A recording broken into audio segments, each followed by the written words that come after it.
Welcome back, data leaders and big data learners. We are continuing the steps and actions for setting up and configuring the cluster right now.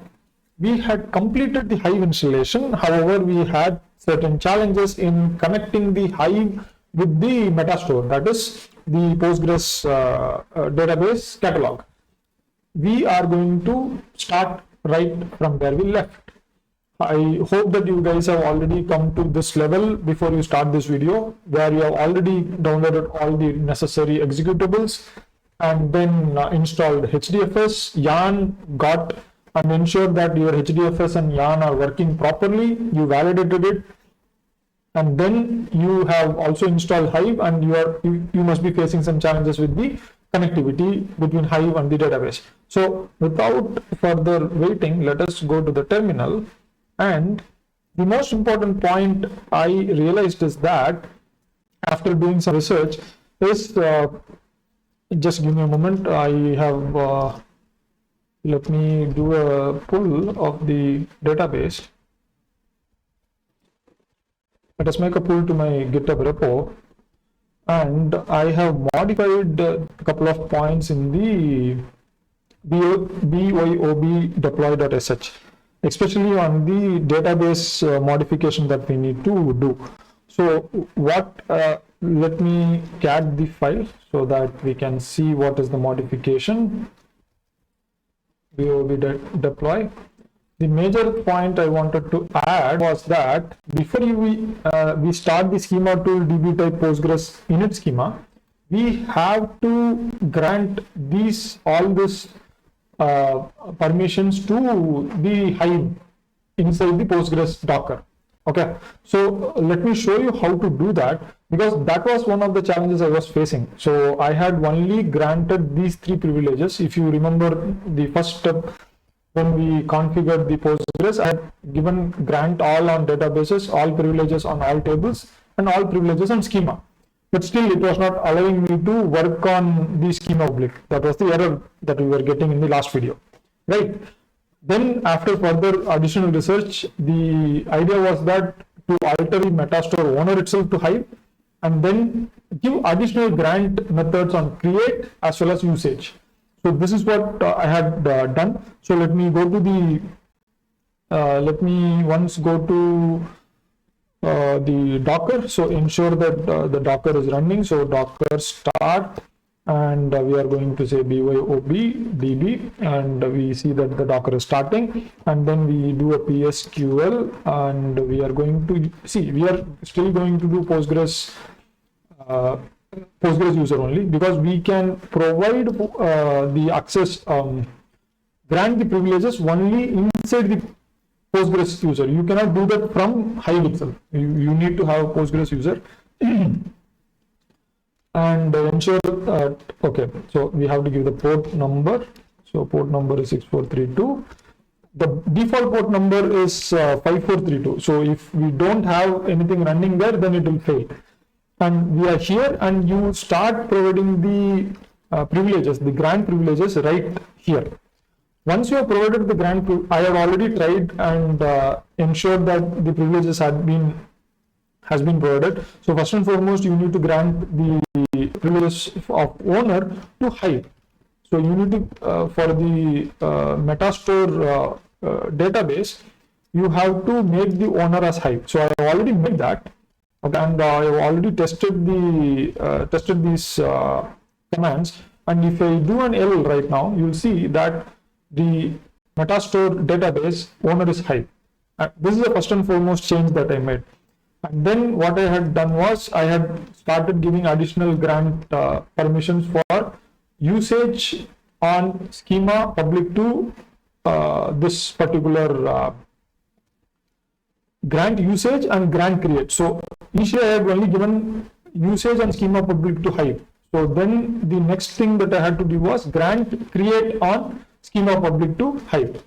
So these steps had to be taken. So please enter this, and also then what you need to do is all these commands are listed in the BAOB file. So you can refer to that also. and ensure that you give all the privileges, then I am confident that you will be able to then connect. So after you execute all those privileges assignment, then let me actually start. Let me first of all start the DFS, and because let me actually show. So the Hadoop system is not yet started. So if you do a JPS, you can see that. So I'm going to say start DFS. Mistake. Start DFS. Start SH. So that will start the DFS Hadoop file system, actually, the distributed file system. And then what we are going to do next is that we are going to start yarn. Both of this should be there. So without that, don't proceed with going to Hive. Yarn.sh.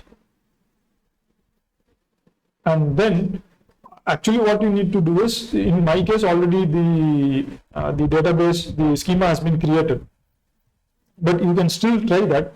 I suppose it should not be an issue. So let me first of all show you what happens. So once I give Hive right now, okay, so the Hive executable starts.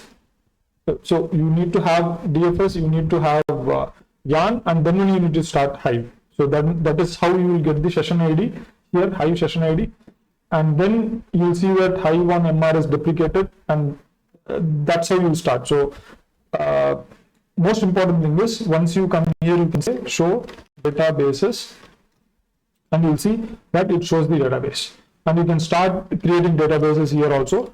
Create okay, if I say show tables, wait a minute, sorry, show tables, and see, you see that I already have tried creating the trial table. So I am going to use select star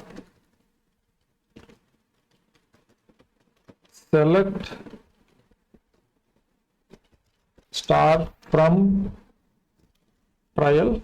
So if I execute this, you will see that whatever is there in the trial table will get executed. So if I say select count, the SQL that we are going to use here is very similar to the SQL that we use in Postgres or any other database, but there are certain differences when it comes to Hive and Spark and PostgreSQL. So let us do the count right now, and once you do the count, you see that it has given the count also. If you say exit out of this, it will okay, we need to give this. Okay, it exits out of the Hive Metastore. If the schema tool has not done the activity properly, then it will not work. So you will not be able to create the database or create the tables. So that is the primary thing. It will work. You can try it out. Okay, if you are still facing the problem, do let me know in the comment section. I will try to figure it out and provide you the feedback. So giving the permissions, just a minute. So let me do a cat on that. EMR EC2 BAOB. More. So doing this additional the provision that we have done here, all these additional permissions and privileges that we have provided here, that should actually help you to complete this particular command without any issue. Without completing this command, we cannot go further also. We cannot install Spark, because Hive Metastore and Spark Metastore are closely linked. And so you'll see that in a moment. So we will be going and installing Spark in a moment. We will be starting to work with this series of, we will not be installing Spark 2.4, we will be working with 3.1 directly. And the point here is that you need to have this PostgreSQL-42.2.19 jar. So this also I have already added in the other file. The link is in the separate file. So if you take a look at the EMR installation document, you'll see at the last I have added this file. So what we are going to do is we are going to say wget. We will get that file first because we need that for our Spark installation. And then I give the file here, and it will download the file.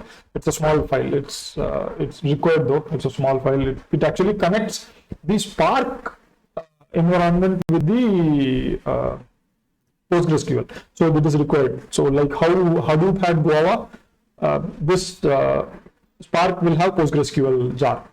So that is the background of it. So all these files have been updated and uploaded into GitHub, so you can check it there.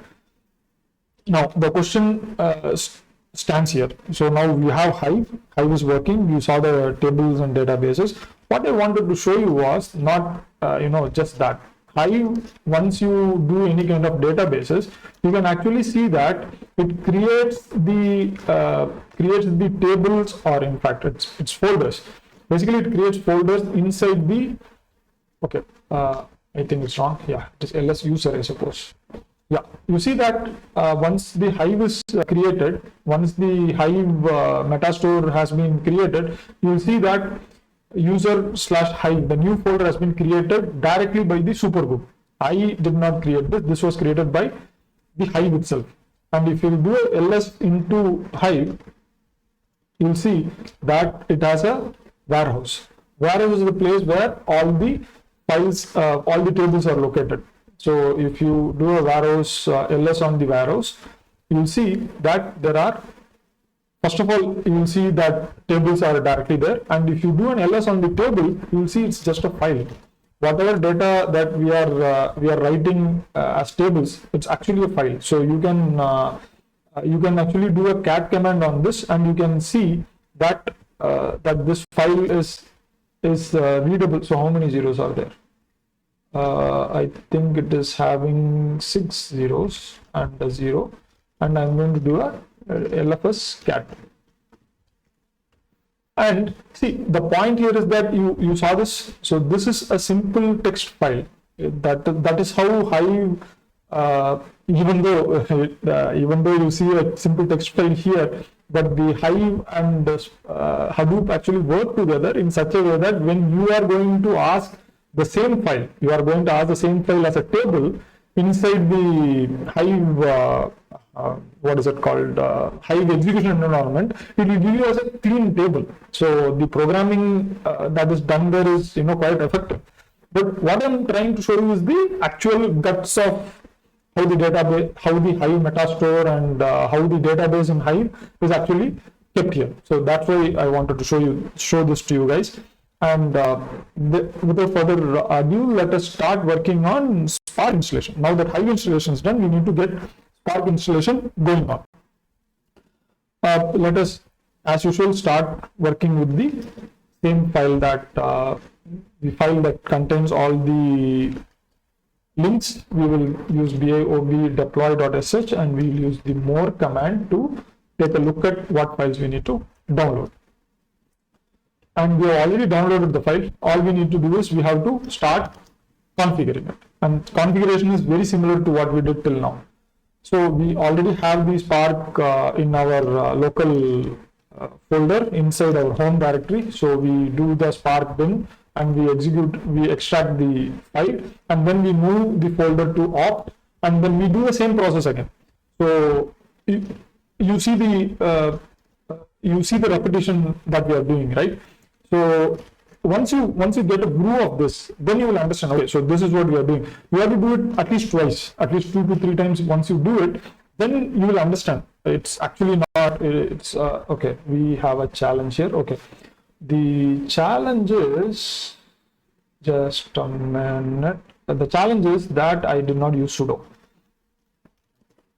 Okay. So once you use sudo, it will move. The challenge that I was talking about is something different.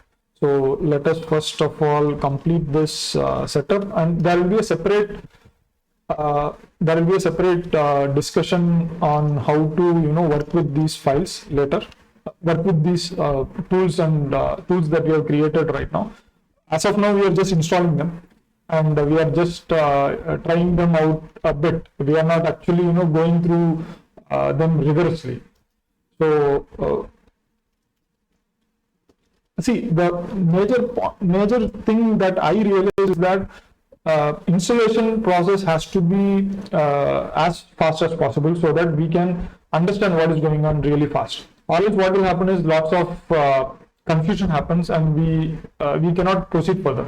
So that's why I actually clubbed the installation together into a small series so that you can complete the installation and then start practicing it separately.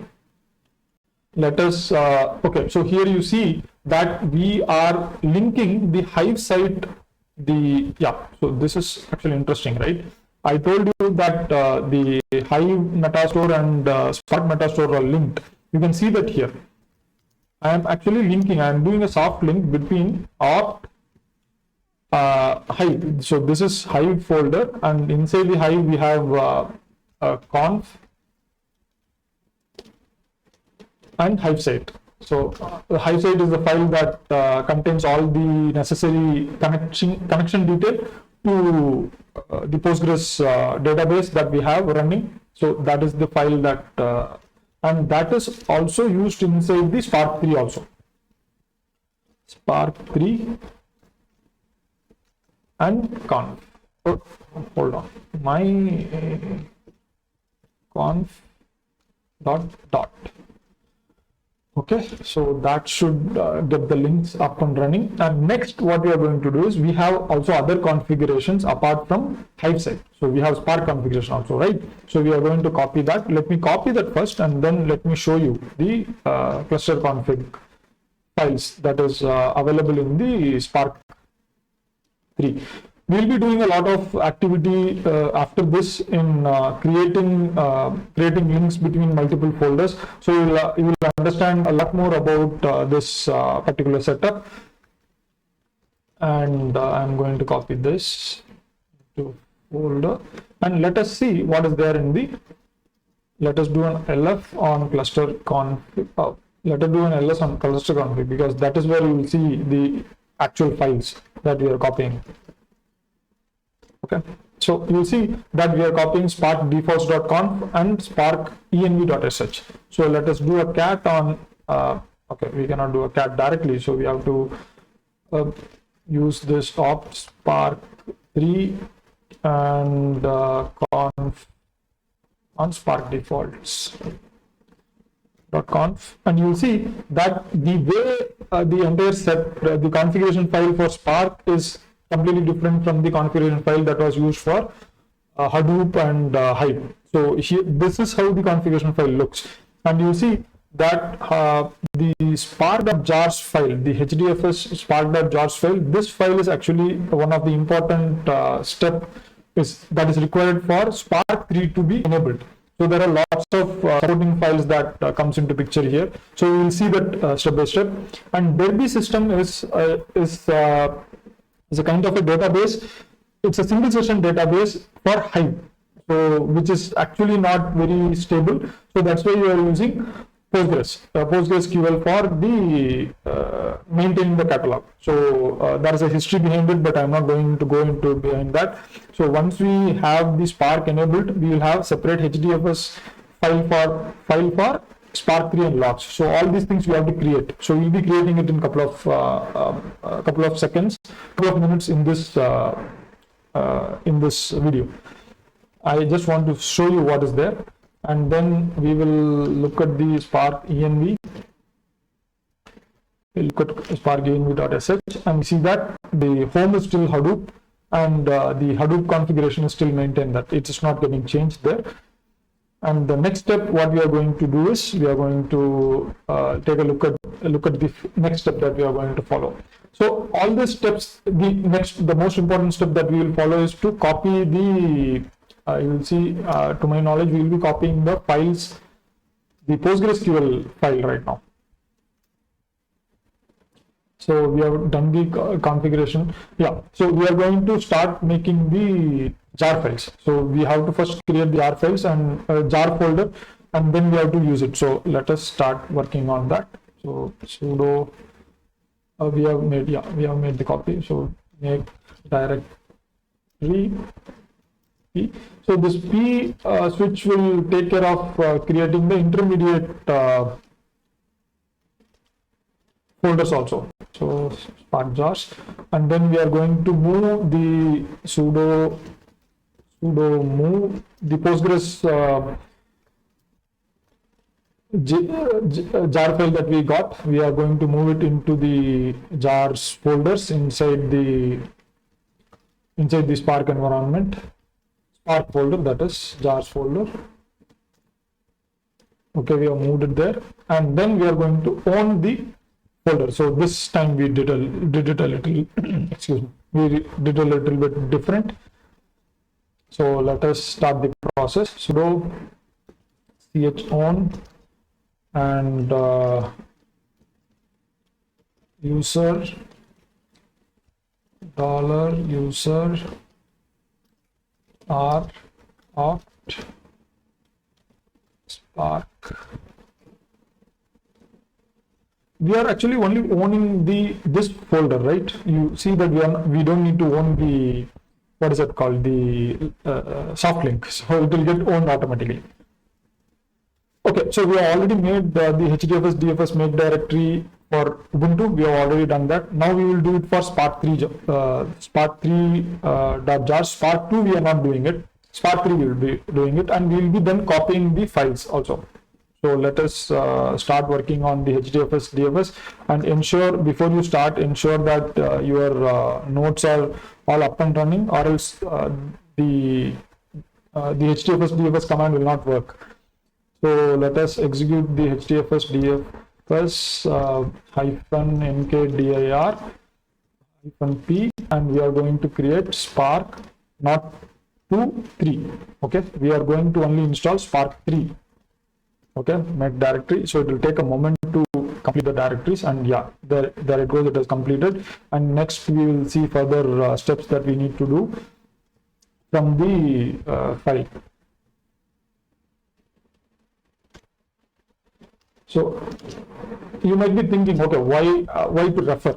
See, the point here is that it is not about your memory anymore. It's about the number of configurations are actually very huge. It is better that you just follow what is given, and then later, once you are confident, then you can do all this by yourself. Okay, this even now, when I am also, even everybody, when they show about this cluster configuration, they actually have a document like this, and they follow the document only. And it's better. If you miss something in the middle, it is very difficult to debug later, because it's not a program, it's more of a process that we need to follow, right? So it becomes very challenging to debug. So that's why we follow this kind of a the process, the document that we follow. You'll see that now we are going to copy all the jar files from the opt Spark to Spark 3 .jars. So let us do that. We are going to use HDFS put command. So in this also you are learning some of the put command is basically okay. So just a minute, let us do a tail actually. Now I think that we are at the end of the process. So tail is not sufficient. We can actually do a different thing. So if you actually use N10, I think, okay, that is not working. So in case of head used to work. So in case of this, it's not working. So just give me a moment.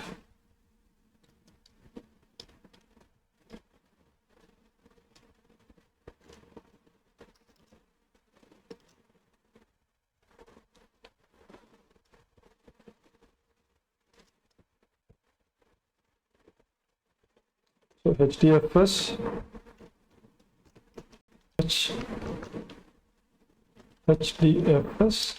DFS put force opt. We are actually moving the file from Linux file system, that is the local file system, to the Hadoop file system. So we have to use this HDFS DFS put command.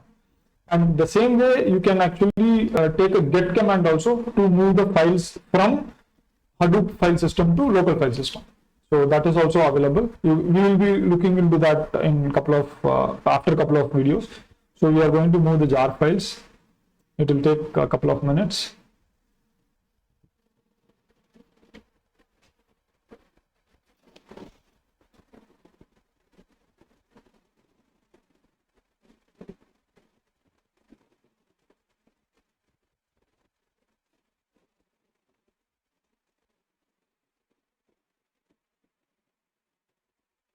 So yeah, that's done.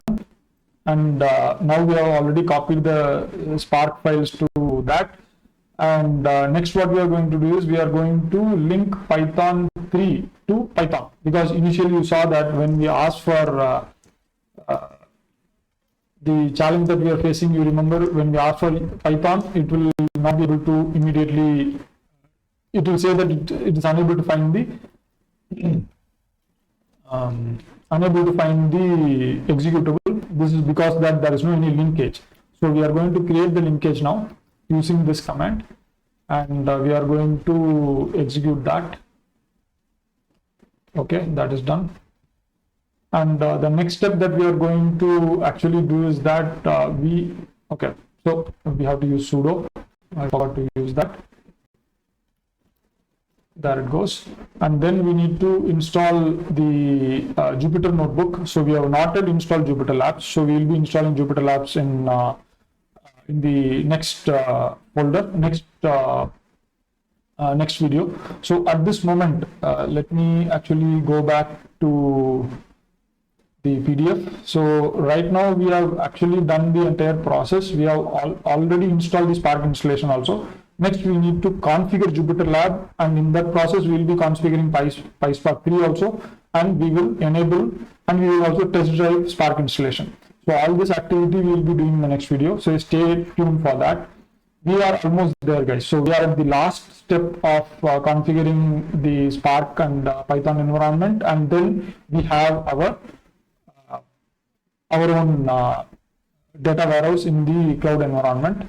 And always practice, guys. So this is actually simple. If you go through the entire process, you will understand that okay, all the data, all the resources are available out there. All you need to do is take it out, follow a particular process, and you will be able to get the things done. So practice, guys. The most important thing is you have to practice. And do leave a like so that I will know that my content is helpful for you guys, and subscribe to my channel. So once there is any new video uploads, you will be getting the updates. With this, guys, see you till the next video.